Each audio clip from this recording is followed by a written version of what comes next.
Hello, good morning students. BSc part second. ठीक है, बातें चल रही थी कुछ न्यूमेरिकल्स की, कुछ थ्योरी प्रॉब्लम्स की, ऐसा ही कुछ चल रहा था। हालांकि वीडियो भेज दिया मैंने इलेक्ट्रोकेमिस्ट्री से, मतलब इलेक्ट्रोकेमिकल सीरीज से रिलेटेड और सेल कांस्टेंट से रिलेटेड। ठीक है, फिर भी मैं तेरे को एक बार के लिए दोबारा दोनों चीज़ बता देता हूँ, क्योंकि तू फिर से प्रॉब्लम मेरे पास वही क्रिएट कर रहा है, क्योंकि तेरे समझ में नहीं आ रहा हो क्या रहा है। ठीक है, तो दोबारा देख ले एक बार सेल कांस्टेंट। ठीक है, ठीक है। सेल इक्वेशन की बात करें तो सबसे पहले तेरी सेल इक्वेशन होती है E cell equals to E naught cathode minus का ई नोट एनोड। ये तेरी सेल इक्वेशन होती है, या फिर ई नोट सेल होता था।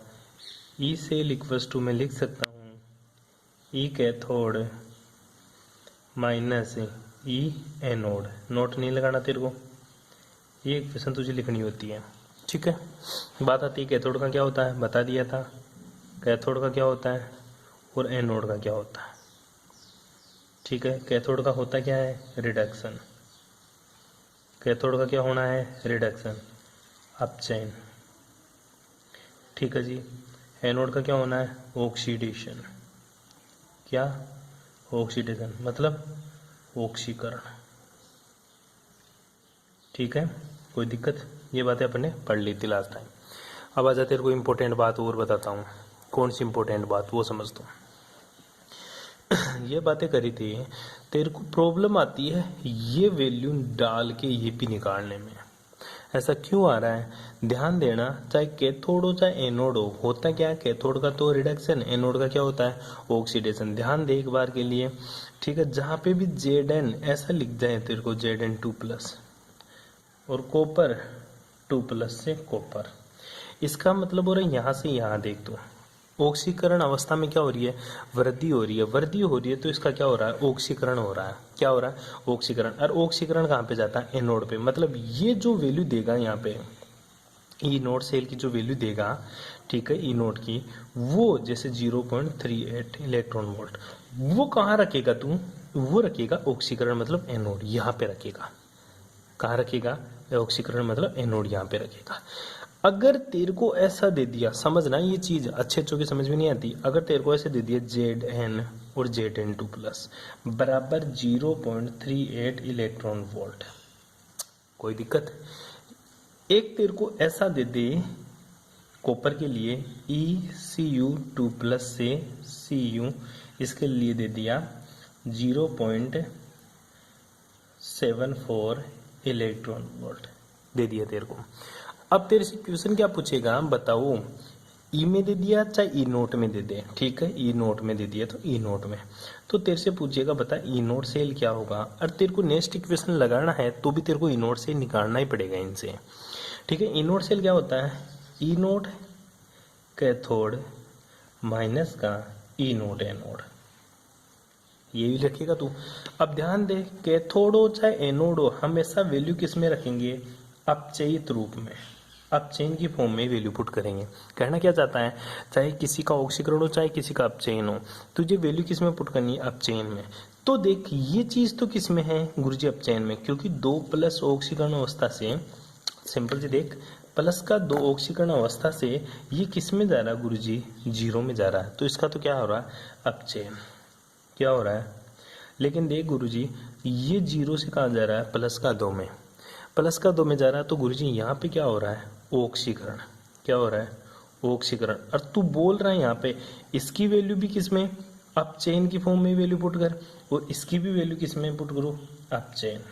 ठीक है, अब देख ये अपचयन हो रहा है, ये ऑक्सीकरण हो रहा है, और ऑक्सीकरण किसका होता है, एनोड का। मतलब गुरुजी ये तो कहाँ जाएगा, एनोड के ऊपर, और ये कहाँ जाएगा, कैथोड के ऊपर।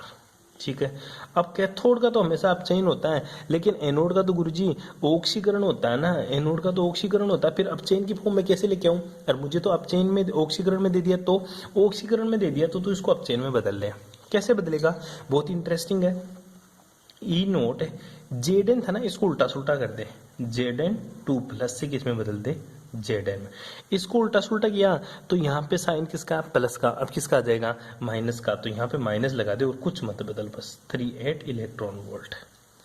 आई बात समझ में। देख ये ऑक्सीकरण में था, तूने किस में बदल लिया, अपचयन में। क्या किया गुरुजी, अगर यहाँ पे माइनस होता तो मैं प्लस कर देता, और यहाँ पे प्लस है तो मैंने क्या कर दिया, माइनस, मतलब उल्टा करना। अब ये वैल्यू पुट करेगा तू कहाँ पे, ये वैल्यू पुट करूंगा गुरुजी मैं एनोड के ऊपर अपचयित फॉर्म में, ठीक है, क्योंकि फॉर्मूले में अपचयित फॉर्म में वैल्यू पुट करनी होती है।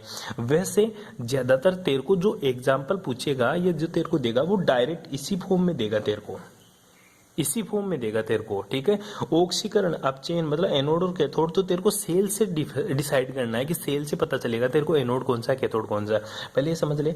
तो ई नोट सेल कैसे निकाल लेगा तू, ई नोट सेल गुरुजी में निकालूंगा, ई नोट कैथोड, कैथोड का मान कहाँ है, कैथोड का अपचयन, ये रहा कैथोड, पहले कैथोड पहचानो, कैथोड कौन सा, ये रहा। क्या ये अपचयित फॉर्म में है, बिल्कुल सर, ऑलरेडी अपचयित फॉर्म में, वैल्यू पुट कर दे। तो इसकी वैल्यू पुट किया तो क्या है 0.74 इलेक्ट्रॉन वोल्ट, माइनस ये वाला माइनस पुट कर दिया।